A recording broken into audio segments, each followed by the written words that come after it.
predictions, and unfortunately we do. The statistics are up there. I mean, 3 in 10 people in tech are women. All of us has to be responsible for our decisions, and one decision has to be like really showing girls that they can do whatever they want, otherwise they won't. And especially in the age of AI, it's a big issue for all of us if we do not manage to at least increase the proportion of them. And I found one of the challenges being female in tech is actually professional jealousy. And it's a little bit controversial because obviously the jealousy actually comes from females. Sorry about that. Looks like you just need me. Give me a call back later. I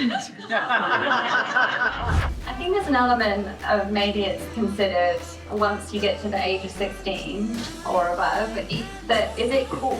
And I think that's where it needs to flip a little bit in society of it may be cool for a boy to code, but why it's not considered cool for a girl. And I think that's misconceived. So the Pax8 Women in Tech Award celebrates the remarkable achievements of women who are innovators, leaders in the technology sector. It serves as a beacon of empowerment, highlighting the importance of diversity and inclusion within the tech community.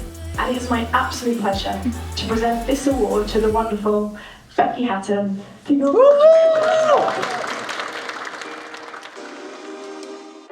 We're going to the Vendor Expo now, so we're at Pax8 Beyond. We've just been at Women in Tech panel, and we are now going down to the ground floor to the welcome reception and the first of the vendor nights over the next 3 days. Should be fun. Let's go and see what vendors we can see and have a chat to. You lot can come along with us if you want.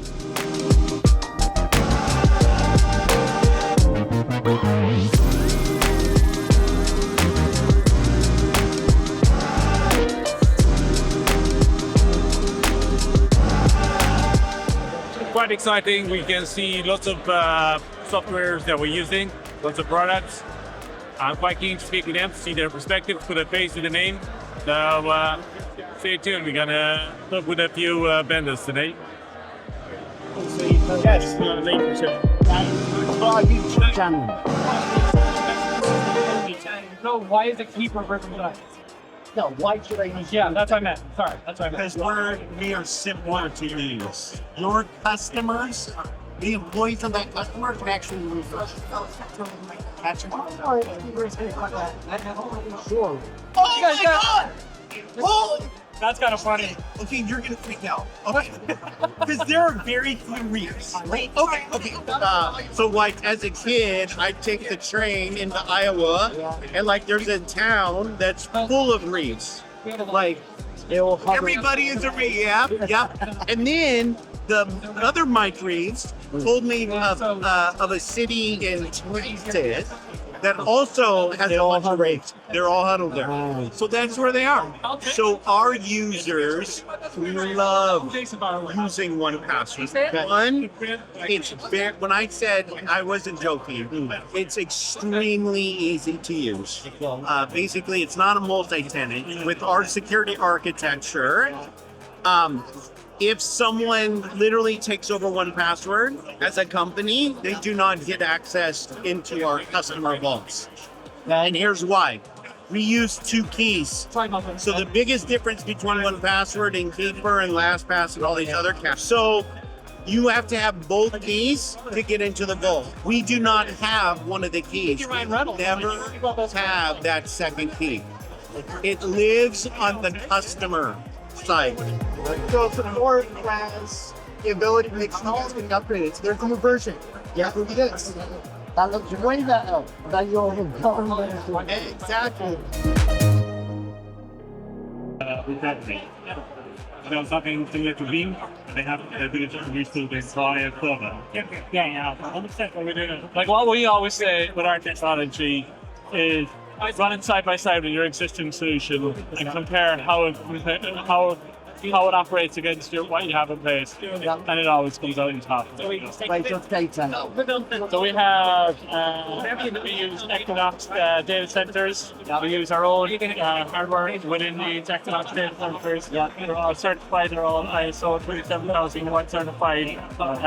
Basically, you choose where you want to store your data. So if you're backing up in the UK, it goes to UK data centers. If you have a customer maybe that has UK entity, but they have customers in Germany, you want to keep the German data in Germany, you set that up as a site and you can do.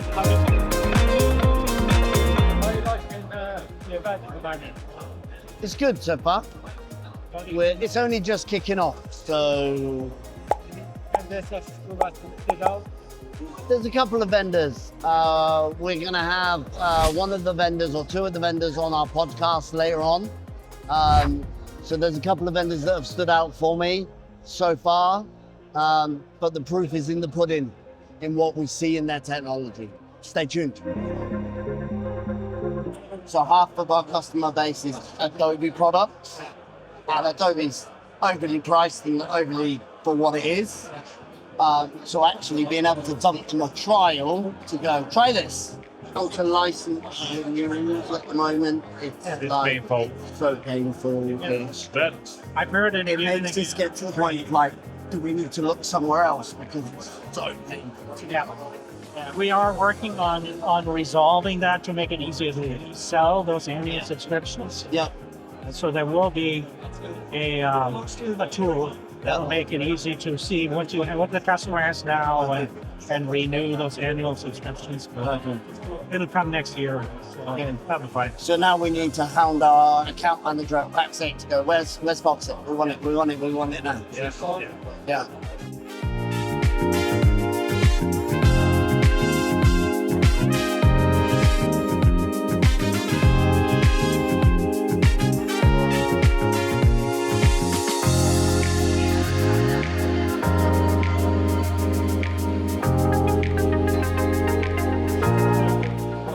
It's really straightforward. When you look at disaster recovery, make the position ourselves both as disaster recovery and for cyber recovery. Disaster recovery is not a natural disaster. I lost my data filter. This guy deleted his mailbox, for example, which is also disaster. It will happen.